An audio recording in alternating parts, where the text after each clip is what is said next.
आप सभी का स्वागत है एक और आईपीओ रिव्यू वीडियो में। इस वीडियो में हम मनबा फाइनेंस लिमिटेड के बारे में डिस्कस करेंगे। मनबा फाइनेंस लिमिटेड जो है वो एक नॉन बैंकिंग फाइनेंस कंपनी है और इसका जो आईपीओ है वो कल क्लोज हो रहा है।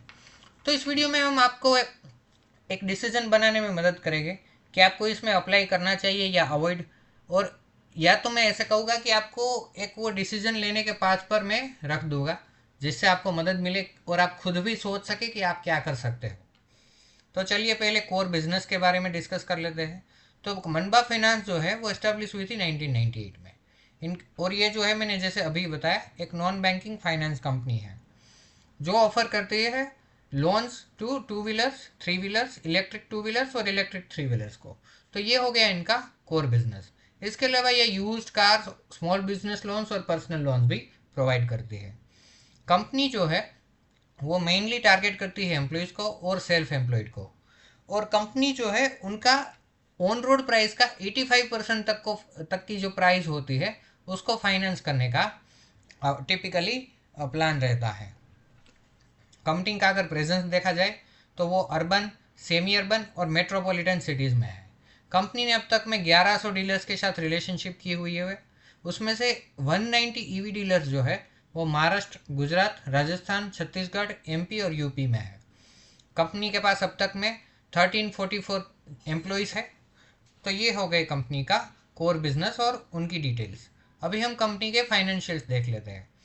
अगर कंपनी के फाइनेंशियल्स देखें तो 2022 में कंपनी की जो प्रॉफिट आफ्टर टैक्स है वो था 9.74। फिर 2023 में वो बढ़ के हो गया 16.58 और 2024 में वो हो गया 31.48। तो कंपनी एक डिसेंट ग्रोथ से बढ़ रही है, वो यहाँ पर क्लियरली विजिबल है। कंपनी की अगर हम बोरोइंग की बात करें तो 2022 में था 394.4 करोड़, 2023 में था 595.93 करोड़ और 2024 में था 752.27 करोड़। तो कंपनी की जो बोरोइंग्स है वो भी उनके ग्रोथ के साथ साथ बढ़ी है। बट जैसे मैंने बजाज फाइनेंस के वीडियो में भी बताया था, कोई भी जो फाइनेंस की कंपनी है उसको हमें बोरिंग्स के बेसिस पे कभी जज नहीं करना चाहिए, क्योंकि इनका बिजनेस ही बोरोइंग्स का है। ये बोरिंग लेते हैं और किसी और को लोन्स देते हैं। तो जैसे जैसे उनकी बोरिंग्स, उनका बिजनेस बढ़ेगा उनकी बोरिंग्स भी ऑब्वियसली बढ़ेगी। बस ये देखना है कि इनका रिकवरी रेट कैसा है। कोई भी फाइनेंस कंपनी उसको अगर हम जज करना है तो उनका रिकवरी रेट से हम उसे जज कर सकते हैं। तो ये हो गए कंपनी के फाइनेंशियल्स। अभी कंपनी की डिटेल्स और आईपीओ की जो डिटेल्स है वो और उसकी टाइमलाइंस डिस्कस कर लेते हैं। आईपीओ जो है वो 23 सितंबर से 25 सितंबर तक खुला है। फेस वैल्यू 10 रुपये पर शेयर है। प्राइस बैंड जो है 110 से 120 है। आपको हर बार 120 पे लगाना है जो कि कट ऑफ प्राइस होता है। कट ऑफ प्राइस क्या होता है, आईपीओ क्यों कट ऑफ प्राइस पे लगाना है, वो सब मैंने एक वीडियो में डिस्कस किया है, आप वो वीडियो देख लीजिएगा। कंपनी की एक लॉट साइज 125 शेयर्स। कंपनी का टोटल इश्यू साइज है 150.84 करोड़। तो ये काफ़ी छोटा आईपीओ है जो एक फ्रेश इश्यू के जैसे आ रहा है। सारा का सारा पैसा कंपनी के पास जाएगा और जो भी फ्रेश इश्यू और वो भी फाइनेंस कंपनी में होता है वो उनकी रिजर्व्स में जाता है। वो मेनली हमने देखा गया है कि वो कंपनी के रिजर्व्स में जाता है। अगर हम दूसरे इंपॉर्टेंट डेट्स की बात कर ले तो allotment, basis of allotment date है 26 को और इनिशिएशन ऑफ रिफंड है 26 को। यानी कि आप मोटा मोटा 27 को दोपहर तक में आपका रिफंड आ जाना चाहिए। क्रेडिट टू शेयर्स भी 27 को है और लिस्टिंग होगी 13 सितंबर को। तो ये हो गई कुछ इंपॉर्टेंट टाइमलाइंस यहाँ पर। अगर हम लॉट साइज़ की बात करें तो रिटेल के लिए एक लॉट में 125 शेयर यानी कि 15,000 रुपये, एग्जैक्ट 15,000 रुपये का फिगर यहाँ पर कंपनी ने रखा है। अगर हम शेयर की बात करें कि कौन सी कैटेगरी के इन्वेस्टर्स के लिए कितने शेयर्स रखे गए हैं, तो एंकर इन्वेस्टर्स जो है उनके लिए 30% शेयर्स रखे गए जो होते हैं 37,71,000। QIB है उनके लिए 20% यानी कि 25,14,000। स्मॉल HNI है उनके लिए 5% यानी कि 6,28,500 और बिग HNI उनके लिए 10% यानी कि 12,57,000 और रिटेल्स के लिए 35 यानी कि 43,99,500। तो ये हो गए टोटल अलॉटेड शेयर्स। अभी ये इसमें अलॉटमेंट ऐसे ही होता है और ये क्या होता है, big HNI, small HNI, anchor investors, QIB, मैंने अभी जैसे बताया एक वीडियो में मैंने ऑलरेडी चैनल पे डिस्कस किया है। मेरी विनती है कि आप वो वीडियो देख लीजिए ताकि आपको ये सब बातें क्लियर हो जाए। अभी इसमें क्या रहता है कि रिटेल के लिए जो नंबर ऑफ शेयर्स रिजर्व कर रखे गए हैं, तो आप एज ए रिटेल अप्लाई करते हो तो आपको अलॉटमेंट जो ये शेयर्स ऑफर किए गए हैं उसमें से मिलता है। और फिर स्मॉल एच एन आई में अप्लाई करते हो तो आप ये जो कोटा है इसमें, ये जो पूल है शेयर्स का, इसमें आ जाते हो। बिग एच एन आई में आप ये पूल में आ जाते हो। तो आपको ये भी देखना है कि हर एक कैटेगरी में कितने शेयर्स ऑफर किए गए हैं, जिससे आपको पता चलेगा कि कौन सी कैटेगरी में कितने शेयर्स है, और उससे आपको एक अलॉटमेंट का भी आइडिया आ जाएगा। फिर आपको देखना है कि प्रमोटर्स की जो होल्डिंग है कंपनी के, वो पहले थी प्री इश्यू 100% और पोस्ट इश्यू हो जाएगी 74.98%। वो तो ऑब्वियस है, क्योंकि वो जब इक्विटी डाइल्यूट करेंगे तभी तो वो आईपीओ ला पाएंगे।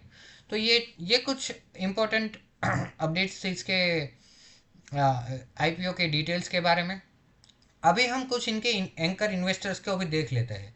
अगर हम एंकर इन्वेस्टर्स में नज़र डालें तो राजस्थान ग्लोबल सिक्योरिटीज़, यहाँ पर मेरू इन्वेस्टमेंट भी है, विकासा भी है, मेरू इन्वेस्टमेंट भी है। तो मोस्ट ऑफ जो हम एसएमई आईपीओ में देखते हैं वही वाले एंकर इन्वेस्टर्स यहाँ पर दिख रहे हैं। तो ये एक काइंड ऑफ, जैसे कि मैंने आपको पहले ही बताया कि इसकी साइज़ बहुत ही छोटी है, जो कि है 150 करोड़।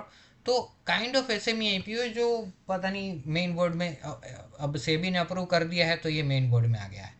अभी हमने रिसेंटली, आपने भी देखा होगा, कुछ कुछ आईपीओ जो एसएमई में है वो भी अराउंड 140-145 करोड़ तक तो आ गए हैं।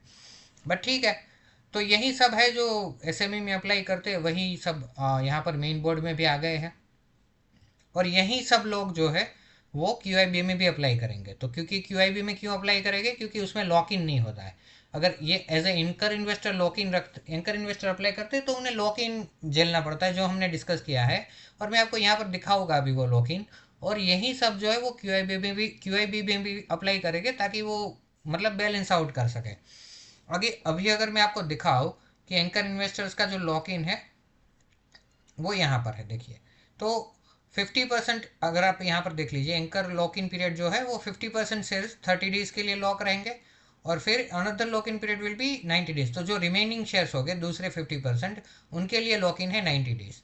तो जो भी ये लिस्ट में है उनको ये जो लिस्ट में है उनको ये लॉक इन फॉलो करना पड़ेगा। तो इसीलिए वो इनको बैलेंस आउट करने के लिए एज ए क्यूआईबी भी अप्लाई कर देते हैं। तो आई होप यहाँ तक आपको सारी डिटेल्स क्लियर होगी, आपको पता भी चल गया होगा कि क्या आईपीओ और क्या उसकी डिटेल्स है। अभी हम उनके पीयर्स भी डिस्कस कर लेते हैं। तो मैंने यहाँ पर ये मनबा फाइनेंस लिमिटेड की सेबी की वेबसाइट पे आरएचपी ओपन कर लिया है। अभी आरएचपी क्या है वो आपको अगर नहीं पता है तो मैंने आईपीओ वीडियो डाला है, उसमें मैंने बहुत ही अच्छे से डिस्कस किया है, तो आप एक बार वो वीडियो देख लीजिएगा। इनके जो लिस्टेड पेयर्स है वो है बेड फिनसाव, अरमान फाइनेंशियल सर्विसेज और मास फाइनेंशियल सर्विसेज। तो इनके जो पेयर्स है वो काफ़ी अच्छा कर रहे हैं ये बिजनेस में। होपफुली मनबा फिनेंस भी अच्छा ही करेगा। तो ये हो गए कुछ मनबा फिनेंस के डिटेल्स के बारे में डिस्कशन। अभी हम कुछ इंपॉर्टेंट पॉइंट्स इसके बारे में डिस्कस कर लेते हैं।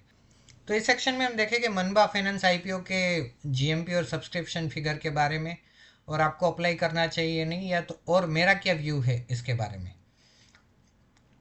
तो अगर हम देखें तो मनबा फिनेंस का जो जीएमपी है वो शुरू हुआ था 60 से, और फिर बढ़ते बढ़ते गया था 64, और अभी जो रीसेंट जीएमपी है वो 50 चल रहा है। तो थोड़ी बहुत यहाँ पर प्रेशर आया है, जैसे कि आपको पता ही होगा नॉर्दर्न आर्क और आर्केड डेवलपर्स जिनके जीएमपी बहुत ही अच्छे थे, फिर भी वो बिलो एक्सपेक्टेशन या तो बिलो जीएमपी लिस्ट हुए हैं। तो इसकी वजह से दूसरे एपीओ में भी जो कि रिसेंटली लिस्ट होने वाला है उसमें भी प्रेशर आया है। तो अभी ये जीएमपी चल रहा है 50 रुपये, बट फिर भी इन माय ओपिनियन ये जीएमपी फिर भी बहुत ही अच्छा है। कुछ अराउंड 45 या तो 46% निकल के आता है। तो अगर आप देखना चाहे तो इसे टारगेट कर सकते हैं। अगर हम सब्सक्रिप्शन फिगर की बात करें डे 2 में, तो ये जो मैंने फिगर है वो 6/23 को लिया था। इसमें अगर हम सब्सक्रिप्शन देखें तो क्यूआईबी जो है वो 4.15x यानी कि 1:4 का रेशियो है। 170 थ्रू 2.4 से यानी कि एच एन आई, ये एन आई मतलब आप एच एन आई समझ सकते हो। स्मॉल एच एन आई जो है 183.58x, बिग एच एन आई जो है वो 166.85x, और जो रिटेल इन्वेस्टर है वो 70.80x है। और इन टोटल ये 73.5x टाइम्स भर चुका है। तो रिटेल में अगर हम बात करें तो 1:70 यानी कि अभी के लिए जो ये एवरी 70 में से एक को मिलेगा, ऐसा दिखा रहा है। एक और चीज़ मैं बता दूं, अभी तो ये दूसरे दिन के ही सब्सक्रिप्शन फिगर है। ये फिगर आप मान के चलिए कि 80-90 या तो 100 भी जा सकता है। कल कल ये और ज़्यादा भर सकता है। एटलीस्ट 30th तो और भरेगा ही। फिर तो आप ऐसा मान के चलिए फॉर एवरी 100 टू 100 प्लस एक को मिलेगा। ये एक आपको ध्यान में रखना चाहिए। तो यहाँ पर ये टेबल देख के हमें पता चल रहा है कि अलॉटमेंट जो होने वाला है वो बहुत ही टफ है। मतलब इसमें आपको अलॉटमेंट यानी कि एवरी 100 एक को मिलेगा, तो अलॉटमेंट ऑब्वियसली बहुत ही टफ है। और इसका आईपीओ का साइज भी बहुत ही छोटा है जो उसमें ऐड कर देता है। अगर अभी मेरी इसमें राय ये रहेगी कि अगर आपके पास फंड है और अगर फ्री फंड पड़ा हुआ है आपके पास, अगर फ्री फंड है कम्प्लीटली, आपको नहीं चाहिए अभी कुछ टाइम के लिए, तो आप इसमें अप्लाई कर सकते हैं।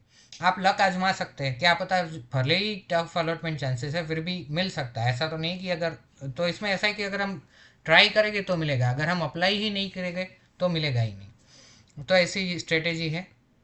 अभी मैं मेरा व्यू क्या है वो समझा देता हूँ। इस आईपीओ को स्किप करने का सोच रहा हूँ। इसका रीज़न ये है कि ये मुझे काइंड ऑफ एसएमई आईपीओ की वाइब देता है। और मेरा पर्सनल ऐसा मानना है कि मैं वही एसएमई आईपीओ अप्लाई करता हूँ जिसमें मुझे ऑलमोस्ट 90% जितना रिटर्न मिले। तो मेरे लिए इस आईपीओ में फॉर 40-50 या तो 30-40-50%, क्योंकि अभी कल का दिन बाकी है और ये जिम पे और गिर गए तो मैंने वो सोच के 30-40 इधर लिखा है। अभी तो 45-50 भी जा सकते हैं, बट ये मेरा पर्सनल व्यू है कि इस इतने लिस्टिंग के लिए मैं अपना मनी ब्लॉक नहीं करना चाहता। और ये मेरा व्यू है, इसलिए मुझे ऐसा लग रहा है कि मैं इसमें अभी के लिए अप्लाई नहीं करूँगा। और आप जो है वो अपना खुद का डिसीजन अभी जो हमने ये पूरे वीडियो में डिस्कस किया उसके बेसिस पे बना सकते हैं। आप बताइए आपको वीडियो कैसा लगा, कुछ कुछ जानने को मिला, कुछ अच्छा लगा तो आप अपने फ्रेंड्स और फैमिली के साथ में इसके शेयर कीजिए। और मुझे ये भी बताइए कि आप मनबा फिनेंस में क्या कर रहे हैं। आप कमेंट में लिखिए कि अप्लाई कर रहे हैं या अवॉइड कर रहे हैं, और रीज़न भी लिखिए कि आप क्यों ऐसा कर रहे हैं। और मुझे ये भी बताइए कि कोई इम्प्रूवमेंट पॉइंट्स या तो कोई है ऐसा चीज़ है जो मुझे इम्प्रूव करनी चाहिए, तो वो भी मुझे आप बताइए। Thank you very much.